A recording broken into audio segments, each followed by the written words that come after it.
Welcome dear students. हम पढ़ रहे हैं क्लास 10 की केमिस्ट्री का chapter number 4 carbon and it's compounds. ये मेरा उसका सेकंड वीडियो है। फर्स्ट वीडियो में हमने लर्न किया है कि कार्बन आयोनिक कंपाउंड्स क्यों नहीं बनाता, कोवैलेंट बॉन्ड्स कैसे बनते हैं, और कुछ मॉलिक्यूल्स की हमने लेविस डॉट स्ट्रक्चर्स लर्न की थी। आज बच्चों हम लर्न करने वाले हैं दो टॉपिक एक साथ हो जाएंगे। फर्स्ट हमारे पास है physical properties of covalent compounds, और साथ में हम पढ़ लेंगे difference between physical properties of covalent compounds and ionic compounds.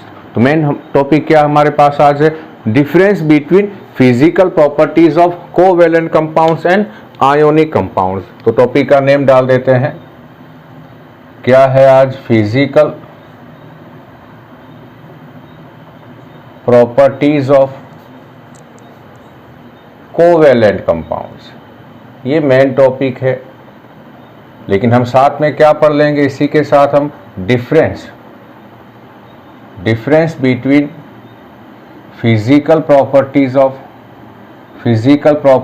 Of ionic and covalent compound, COMD, covalent compound. इन दोनों की हम फिजिकल प्रॉपर्टी में डिफरेंस भी पढ़ लेंगे। तो यहाँ क्या लिखता हूँ मैं, यहाँ लिख देता हूँ आयोनिक कंपाउंड्स की फिजिकल प्रॉपर्टीज। तो यहाँ मेंशन कर देता हूँ आयोनिक कंपाउंड्स, और यहाँ मेंशन कर देता हूँ covalent compound.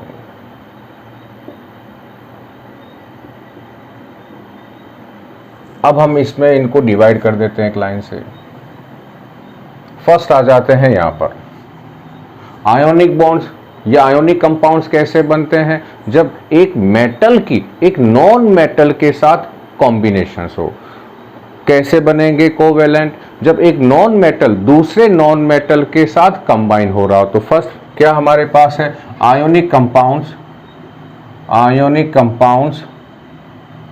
Formed by combination of metal and non metal. Metal और नॉन मेटल के कॉम्बिनेशन से बनते हैं आयोनिक। तो यहां क्या लिख दूं मैं, ज्यादा मैं वहां मेंशन नहीं करूंगा, आयोनिक कंपाउंड्स की जगह हो जाएगा covalent compounds formed by combinations of metal and non metal की जगह आ जाएगा वहां पर non metal and non metal. तो यहां मैं केवल क्या मेंशन कर देता हूं, नॉन मेटल और नॉन मेटल। टाइम बच जाएगा इससे हमारा बहुत सारा। तो ionic compounds metal and non metal के कॉम्बिनेशन से बनते हैं, और वो नॉन मेटल और नॉन मेटल के कॉम्बिनेशन से। सेकंड क्या हमारे पास, transfer of electron from one or more, एक या एक से ज्यादा हो सकता है, transfer of one or more electrons from metal to non metal. यहां इलेक्ट्रॉन का ट्रांसफर होता है। दी एक मेटल है तो उस मेटल से इलेक्ट्रॉन कहां चले जाते हैं, नॉन मेटल के पास। यहां से इलेक्ट्रॉन का ट्रांसफर होता है। यहां ट्रांसफर की जगह क्या हो जाएगा, sharing of electrons between two or more non metals. यहां इलेक्ट्रॉन की शेयरिंग होती है और यहां इलेक्ट्रॉन का ट्रांसफर होता है। Number third, due to transfer of electrons cations and anions are formed. क्या होगा, एक मेटल है एक नॉन मेटल है, मेटल ने अपना इलेक्ट्रॉन किसको दे दिया, नॉन मेटल को। तो मेटल किस में हो गया, पॉजिटिव आयन में चेंज, नॉन मेटल किस में हो गया, नेगेटिव आयन में चेंज। पॉजिटिव और नेगेटिव चार्ज कितने आएंगे, ये डिपेंड किस पे करेगा, कितने इलेक्ट्रॉन का ट्रांसफर हुआ है। थर्ड यहां क्या होगा, ड्यू टू ट्रांसफर, तो शेयरिंग होगी, due to sharing of electron no cations and anions are formed. यहाँ एनायन और केटायंस नहीं बनते। जैसे मान लो हाइड्रोजन और हाइड्रोजन है, इनके एक बीच एक एक इलेक्ट्रॉन की शेयरिंग हुई है, तो ये इलेक्ट्रॉन जो था ये पहले भी हाइड्रोजन का था और अब भी हाइड्रोजन का है, तो यहाँ इलेक्ट्रॉन का ट्रांसफर नहीं होता है, शेयरिंग होती है सिर्फ। तो ट्रांसफर इलेक्ट्रॉन का ट्रांसफर नहीं हुआ तो पॉजिटिव और नेगेटिव चार्ज नहीं आएंगे। फोर्थ हमारे पास क्या है, मान लो ये चार्ज आ गया, तो अब इनके बीच क्या कौन सा अट्रैक्शन होगा, strong electrostatic attraction force work between opposite charged ion. यहां कौन सा अट्रैक्शन फोर्स है, इलेक्ट्रोस्टैटिक। जैसे मान लो ये पॉजिटिव है, ये नेगेटिव है, बी लिख देता हूं यहां पर, ये नेगेटिव है, इन दोनों के बीच क्या होगा, इलेक्ट्रोस्टैटिक अट्रैक्शन फोर्स वर्क करेगा। यहां क्या लिख दें, ए covalent bond is formed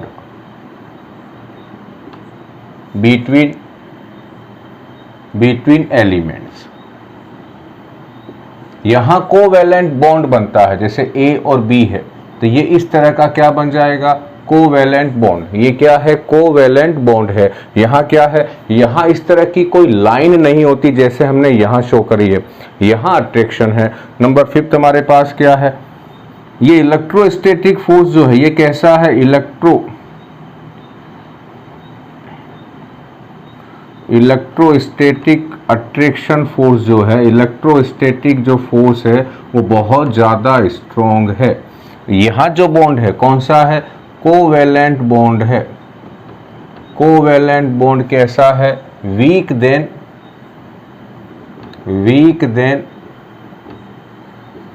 electrostatic attraction, ये उसके कंपैरिजन में वीक बॉन्ड है। तो कितने डिफरेंस हो गए हमारे यहाँ तक, 5 डिफरेंस हो गए हैं। अब मैं इनको साफ कर देता हूं और हम अगले डिफरेंस में चलते हैं। तो ऊपर के मैं 3 डिफरेंस को यहाँ से हटा देता हूं।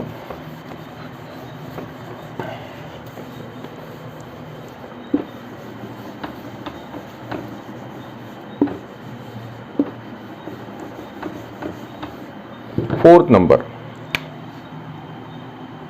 इनमें अट्रैक्शन कैसा है, बहुत स्ट्रॉन्ग है, यहां थोड़ा सा वीक है। तो यहां क्या लिखूं मैं, कौन सा है ये, 6 नंबर। 6 नंबर हम इसे मेंशन करके लिख देते हैं, physical state due to strong attraction force ionic compounds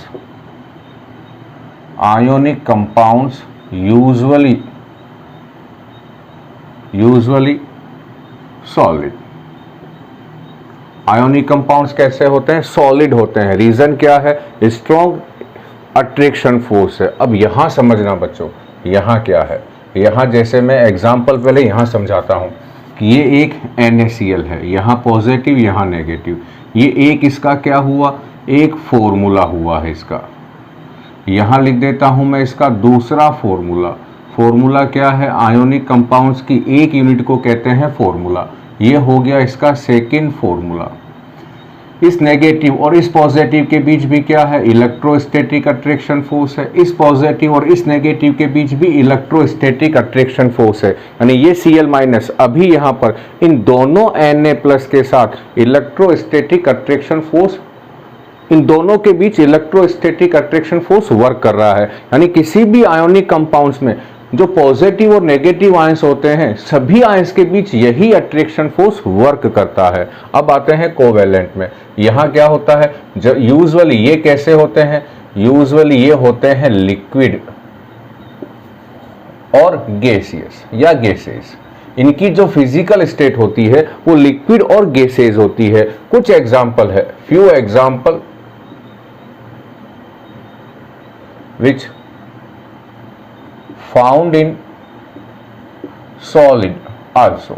कुछ ऐसे हैं जो हमें सॉलिड में भी मिलते हैं, लेकिन इसका मतलब यहाँ क्या हुआ, कोवेलेंट कंपाउंड में जो कंपाउंड है वो सॉलिड, लिक्विड और गैस तीनों में मिलते हैं, यहाँ केवल सॉलिड में मिलते हैं। तो इसका रीजन क्या है यहाँ समझते हैं। मान लो ये मैंने एक CH4 लिखा, ये क्या है, एक मॉलिक्यूल है। यहां लिखा मैंने दूसरा CH4, ये दूसरा मॉलिक्यूल है। इस मॉलिक्यूल के और इस मॉलिक्यूल के बीच जो अट्रैक्शन फोर्स काम करता है वो है वीक वांडर वाल अट्रैक्शन फोर्स। कैसा है, वीक है, ये वीक है। जबकि यहां मैंने क्या लिखे थे, दो फॉर्मूला, और यहां समझाया मैंने कि यहां Cl- और Na+ के बीच भी इलेक्ट्रोस्टैटिक है, लेकिन यहां इन दो मॉलिक्यूल के बीच का जो अट्रैक्शन फोर्स है वो कैसा है, जो वीक वांडरवाल अट्रैक्शन फोर्स है। इसे हम कहते हैं क्या है, इंटर मॉलिक्यूलर अट्रैक्शन फोर्स। और ये कैसा है, ये वीक है, इसीलिए ये कौन सी फिजिकल स्टेट में मिलते हैं, ये वीक अट्रैक्शन लग रहा है, इसीलिए ये क्या तो क्या मिलेंगे, गैसेज में, और या किस में मिलते हैं, जनरली लिक्विड में मिलते हैं। बहुत बार क्वेश्चंस क्या आता है कि कोवेलेंट कंपाउंड्स लिक्विड या गैसेज में क्यों मिलते हैं, क्योंकि इनके दो मॉलिक्यूल के बीच जो अट्रैक्शन फोर्स है वो वीक वांडरवाल फोर्स है, और इसीलिए ये गैसेज में मिलेंगे। जबकि यहाँ कौन सा अट्रैक्शन है, दो फॉर्मूला के बीच या किन्हीं भी दो आयंस के बीच इलेक्ट्रोस्टैटिक अट्रैक्शन फोर्स है। अब चलते हैं हम लोग अगला डिफरेंस, वो है इनकी मेल्टिंग पॉइंट का। Melting and boiling point simple सा है कि जहां अट्रैक्शन बहुत ज्यादा होगा उनके मेल्टिंग और बॉइलिंग पॉइंट्स भी ज्यादा होंगे। और कहां अट्रैक्शन ज्यादा है, आयोनिक कंपाउंड्स में। तो 7 नंबर हमारे पास क्या है, melting point and boiling points are high. क्यों है, ड्यू टू, वही रीजन है, स्ट्रॉन्ग अट्रैक्शन फोर्स। मैं बार बार उस अट्रैक्शन फोर्स का नाम नहीं लिख रहा हूं, इलेक्ट्रोस्टैटिक। और ये कैसे होंगे, 7 नंबर में इसका melting point and boiling point कैसे होंगे, इनके MP एंड BP कम होंगे। रीजन क्या है, वीक वांडरवाल अट्रैक्शन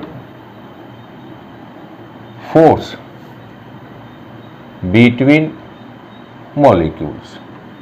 यहां मॉलिक्यूल्स के बीच कौन सा अट्रैक्शन फोर्स है, वीक वांडरवाल है, कमजोर बॉन्ड है, इसीलिए इनके मेल्टिंग और बॉइलिंग पॉइंट कम है। ये बॉन्ड आसानी से टूट जाता है, थोड़ा सा गर्म करोगे ये बॉन्ड टूट जाएगा, वांडरवाल बॉन्ड। लेकिन यहां आपको इलेक्ट्रोस्टैटिक अट्रैक्शन फोर्स को ब्रेक करना है तो आपको ज्यादा हीट एनर्जी सप्लाई करनी होगी। 8 नंबर क्या है, conduction of electricity. Conduction of electricity क्या है, due to presence of free ions in molten का मतलब पिघला हुआ, और इन एक्वस कंडीशन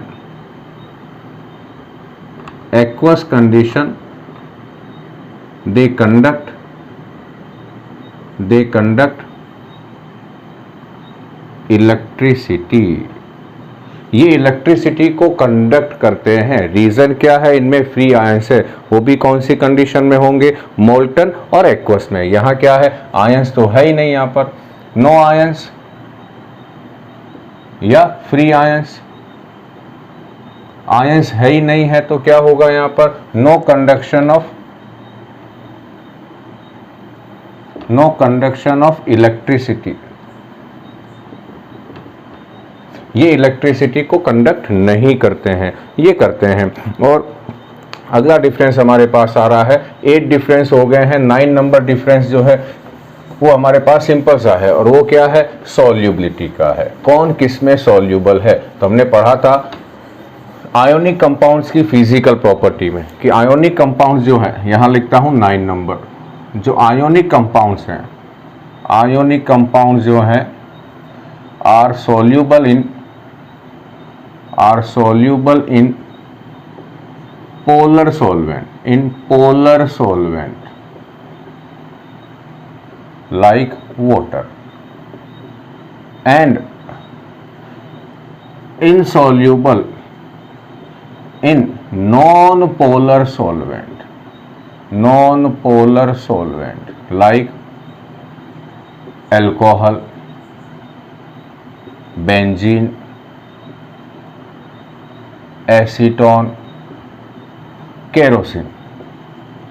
इन सब में ये कैसे हैं? ये इनसॉल्यूबल है। ठीक इसका उल्टा कहाँ आ जाएगा? कोवेलेंट कंपाउंड्स में। Covalent compounds are soluble in polar की जगह क्या हो जाएगा? नॉन पोलर, और नॉन पोलर की जगह क्या हो जाएगा? पोलर हो जाएगा। तो केवल क्या काम करना आपको यहाँ पर, जहाँ पोलर है वहाँ क्या लिख दें?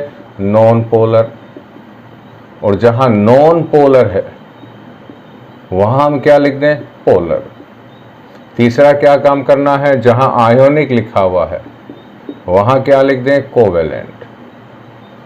ये 3 चेंजेस कर देते। तो यहाँ आयोनिक की जगह covalent compounds are soluble in, polar की जगह नॉन पोलर सॉल्वेंट। अब एग्जाम्पल भी चेंज हो जाएंगे, ये यहाँ आ जाएंगे और ये यहाँ आ जाएंगे। तो बच्चों ये हमारे पास क्या हो गई? 9 नंबर फिजिकल प्रॉपर्टीज में डिफरेंस हो गया है। उम्मीद करता हूं बच्चों ये सारा डिफरेंस आपको समझ में आ गया होगा। एक और लास्ट नंबर पढ़ लेते हैं, छोटा सा डिफरेंस है, एक ही लाइन का है, और वो है 10 number. Ionic compounds are non volatile. क्या है ये वेपर में चेंज नहीं होते। यदि आपने किसी कंटेनर में नमक को रख दिया है तो नमक जितने ग्राम आपने आज रखा है, 10 दिन बाद भी यदि किसी ने उसे यूज नहीं लिया है तो नमक की जो ग्राम में क्वांटिटी है वो सेम रहेगी। ये वेपर में चेंज नहीं होते, ये गैस या वेपर में चेंज नहीं होते हैं। कौन? Ionic compounds. लेकिन कोवेलेंट कैसे होते हैं? Usually they are volatile. ये वोलेटाइल होते हैं। जैसे मान लो आपने किसी कंटेनर में पानी रख दिया है, पानी कौन सी फॉर्म में रखा आपने? लिक्विड में। आधे 1 घंटे बाद या 2 घंटे बाद इस पानी का जो वॉल्यूम है, जो मास है, वो कम हो जाएगा। रीजन क्या है? ये वाटर किस में चेंज हो गया है? वेपर में चेंज हो गया है। तो कोवेलेंट कंपाउंड्स कैसे होते हैं? वोलेटाइल होते हैं, वेपर में चेंज हो जाते हैं। आयोनिक कंपाउंड्स नहीं होते हैं। तो हमने क्या पढ़ लिया बच्चों? 10 डिफरेंस पढ़ लिए, साथ में क्या पढ़ लिया हम लोगों ने? 10 डिफरेंस के साथ साथ physical properties of covalent compounds. उम्मीद करता हूं बच्चों ये आपको वीडियो पसंद आया होगा। पसंद आने पे 3 काम जरूर करें, लाइक करें, सब्सक्राइब करें और शेयर करें। थैंक यू बच्चों।